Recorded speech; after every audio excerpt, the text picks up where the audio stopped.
Hey, who's handsome dogs? Hey, yes you are. Hey, he's a good boy and good girl. And yours your filthy puppies, hey? Yes. Yes.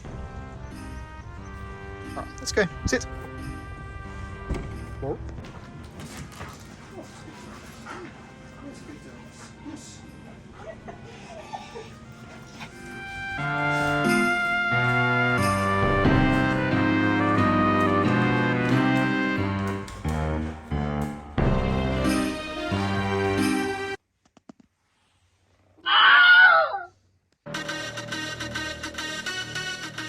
Happy Street Fighter Day.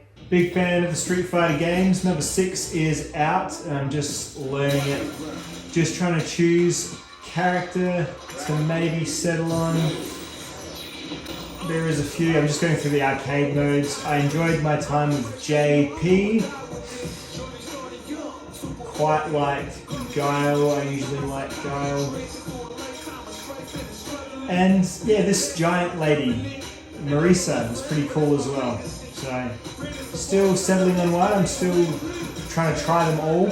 I'm usually a Cammy player. Cammy's still good, but I want to do something a little bit different. What are we going to try? Let's do the Zangief arcade stage.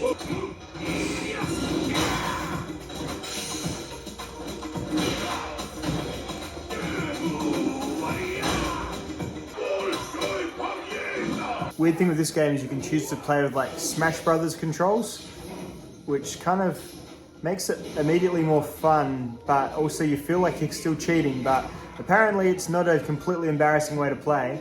And I don't know, especially with Zangief, save your sticks with your 360-degree circles if you can, you know, not too bad.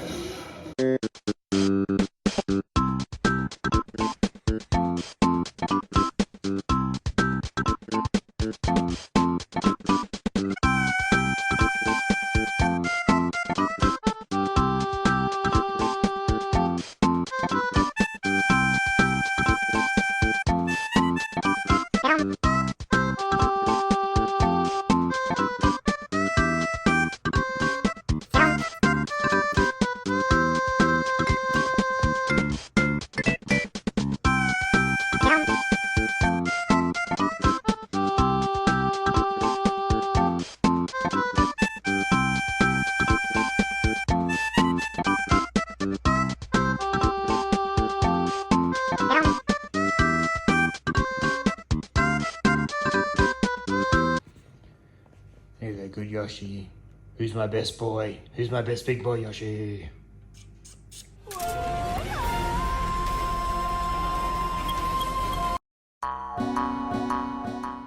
Alrighty, so in terms of new gear at the moment, this pen is a tactile turn copper bolt action pen.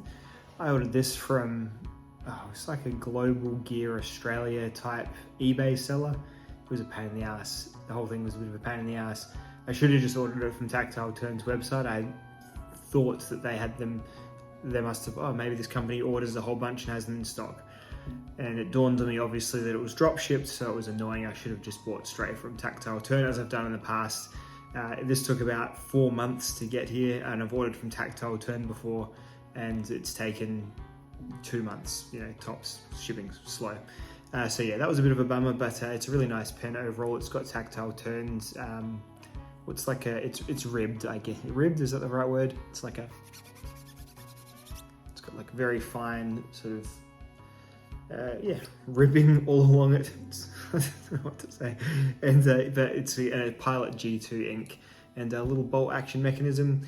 Very Moorish, very fun to fiddle with and play with. I got my mate a side click, like the side clicking pen, and I liked that as well, but I thought, the bolt's the one I've sort of been eyeing off the longest. And I chose copper because I like how copper looks. I like how copper looks as it gets beaten up and dirty, which is a process I've really been cracking on with, getting it beaten up and dirty. Speaking of beaten up and dirty, main knife at the moment is the Folklore Bushcraft knife from Gary Creeley. So this poor knife has been with me for about a year now, I think, since Gary sent it along.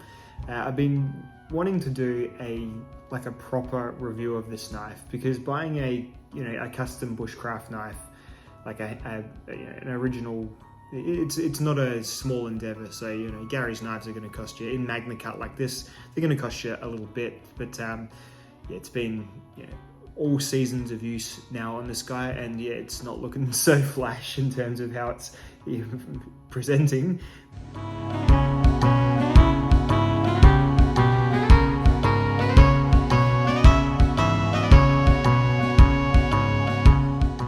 But the bones of it are great, and it's well, its life has been lived and is wrought across its visage here, as you can see. Most of this stuff, being Magna Cut, will just eventually wipe off or soak off or vinegar off or whatever. The handles are G10, grey G10, I think. Yeah, I think it's G10, unless it's Micarta. No, I'm pretty sure it's G10. These have had a boat dropped on them. They are slightly like off, because as I said, I dropped one of my kayaks on it, like full weight of just crunching on it, and I've also dropped it off a ladder as well, and it's landed right, it's got a bit of a scuff mark on the G10, right on the heel of the knife, boonk, and on the butt of the knife perhaps, and yeah, so it's been through it, is what I'm getting at. It's been through it. It's black here because I've been sharpening it on the TS Prof, but I can't get the whole Scandi grind to be covered by the TS Prof arm. I think it's obviously it's a belt sharpened Scandi, or maybe it's a bigger wheel has sharpened the Scandi, or a bigger belt, and so I can't quite match it up with my TS Prof. So the re-sharpening I'm doing is putting a slightly lower eventual grind on it, but really when I run my finger, I just can't feel a difference. I guess what I'm saying is I'm probably slowly Scandivexing this knife eventually, but at any rate, right now it is crazy bloody sharp. These Scandi knives are sticky, and you can really get those wood shavings down, and this truly is a great knife for like my style of outdoorsing, which is usually involving kayaking and starting a little fire on a riverbank somewhere. Using some fat wood that I'll pack along as well, and I'll bring this in a ferro rod, which the squared off spine goes really well in it, and I've used it a few times now for that, in that exact purpose, and it's done really, really great. I don't really use it for rough work, like work where it's going to hit rock, or where it's going to be cutting things against stone, or stuff that I'll probably use more of a utility or a heavy knife, or even like a junkie or Mora for doing. That knife lately around the house has been this guy here. This is the Condor, I can't even remember what it's called. Hopefully it says it on there. No, it doesn't. I've reviewed it before. This is like a big sort of, well, it's not a chunky knife, but it's like it feels like a mini machete. So this is a knife I use to just hack at stuff and bash away at things lately. It's a 1095 Condor. I'll put it up on the screen. So that's the knife I've been using for like rough tasks, but this has been sort of my, well, I can't say it's lived well, it's lived an easy life, but it's been more of a specific use kind of, camp knife for us, and it's been doing really, really well for it. So Gary, he makes some of my favorite knives, and he's a real steel nerd just like me, so there's always like a cutting edge steel he's trying or getting out there. So really, really cool to have this folklore on board lately. And the other bit of gear I suppose I'll cover is this, the TRM Atom is back in the pocket a lot because I've got these swanky denim scales, my denim micarta scales. And I've also got the titanium ones as well. Yeah, really does kind of, freshen your scales up for a knife like this. TRMs, you just take off these two little screws and then this screw in the clip, and you've got, the liners stay on, like, or the underside of the scales, the metal slab sheets sort of stay on, and you just pop off the display scales. Really, really cool how it works. And so yeah, it's very, very user changeable scales. So I love the denim. I love how they feel. They're kind of real fibrous feeling, like a real grippiness to them. I love that on a pocket knife. It doesn't feel like rough G10, like say a Cold Steel Recon 1. Not that that's bad, but that's kind of the other kind of rough that a handle can be. This is like a soft rough. And yeah, really, really like it. I like the denim micarta. I think I like them even a little bit more than the titanium. And of course the Atom is sort of the 3 and a bit inch TRM knife, the Neutron being the slightly smaller one. I think I like the Neutron more overall, like the slightly smaller knife. And this knife here really does compete with my Stretch, with my paramilitary 2. And those knives I use with abandon a bit more gladly. This feels a little bit too nice to use for like my big, cutting open bags of manure jobs that I use those knives for all the time. So it's just been a larger EDC lately, which is, it's been fine, especially to enjoy these new scales. So gear wise, that's the new or the noteworthy stuff I've got for you. So let's crack on to some other endeavors.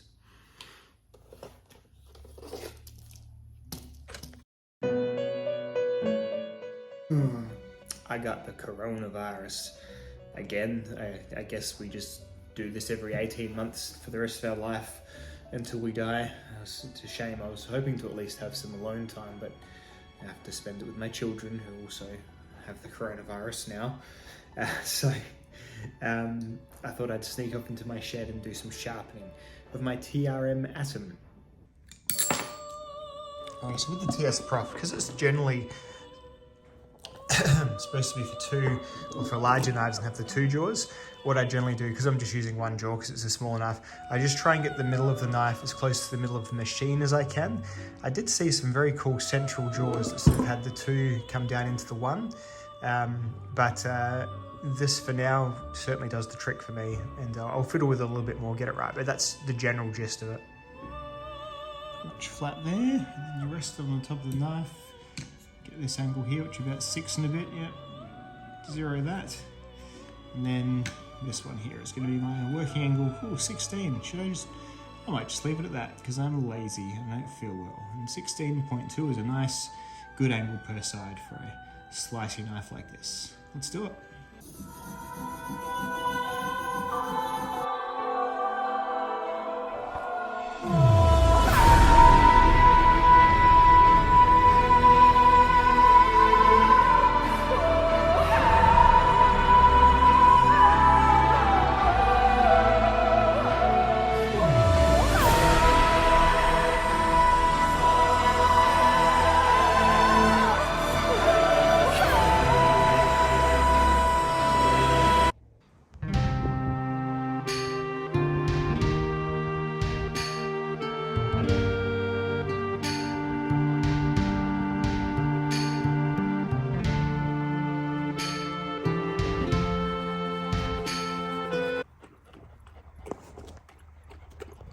What the fuck?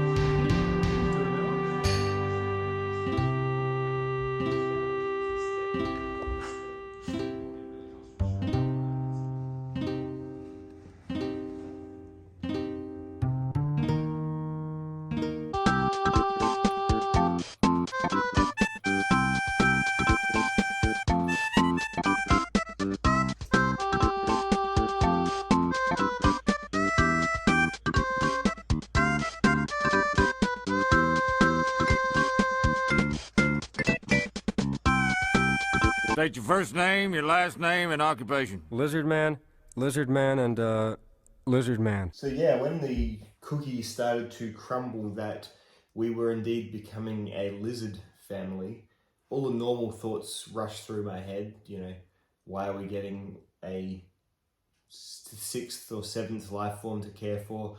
What void are we trying to fill in ourselves? All the usual stuff. But once that was all pushed neatly aside, he's actually really, really good. And I actually enjoy him much more than I thought I would. I still don't love holding him. The fam loves pick him up and they'll put him on their shirt and they'll say, oh, you know, this is our, you know, oh, look at, you know, I don't love this, but apparently he's quite happy. Just sort of cruising up and down, yeah. It's very grippy. This is apparently what bearded dragon people do. So this is, you know, you can give him a little pat and everything. Yeah, that's not my favourite part, but he is very, you know, very sprightly, and he does very like interesting things. And just being a cold-blooded, completely, you know, almost alien life form to what we are. Yeah, just a lot of different stuff to take into account, and I guess it's a great thing for the kids to learn about too. So, you know, he does lots of little, you know, funny things, and I've had aquarium or terrarium type pets in our family before, and usually it's like a frog and it just sits in the corner and doesn't do anything all day. Yoshi cruises around, he eats bugs, he, you know, it's not Academy Award winning entertainment, but it's the whole thing is kind of a cool little endeavor, nifty. So they have to live by themselves, because if they live with other dragons, they'll kill them. They'll like eat their toes off and their tails off and that sort of thing. They eat little cockroaches when they're really new, like when they're babies, just little, we call them woodies over here, but they're little cockroaches, I think. And then they eat little bits of vegetable as well. So very cool. This whole setup, yeah, when I was thinking, oh, what's a bearded dragon going to be? A $200 aquarium and the dragon itself and a couple of little toys in there. No, these animals, you are basically controlling their entire ecosystem. Like, you are controlling how much heat they get, everything. So ultraviolet light, yeah, it's quite the endeavor. Heat lamps, UV lamps, normal lamps, general accoutrements, some homemade, some bought. Large terrarium. Timers to make sure everything's on and working at the right times of the day. Thermometers and timers.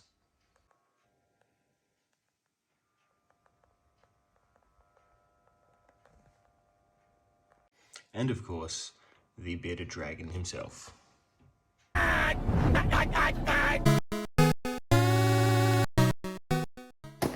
Good post day. Speaking of Mr. Creeley, I have a kitchen knife in Magnicut. Right now. Oh, little petty kitchen knife. Nice and thin. Chisel ground. Magnicut.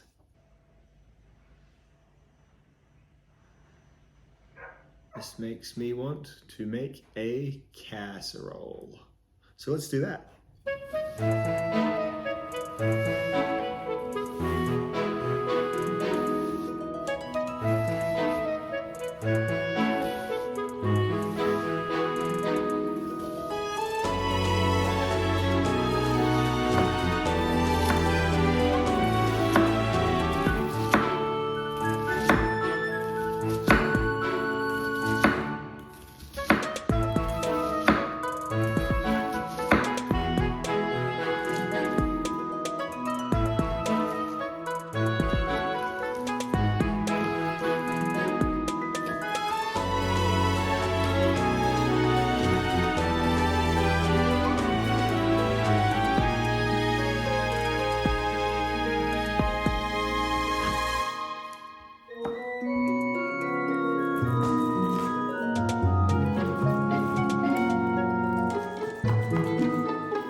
What do you think of the knife, Basil?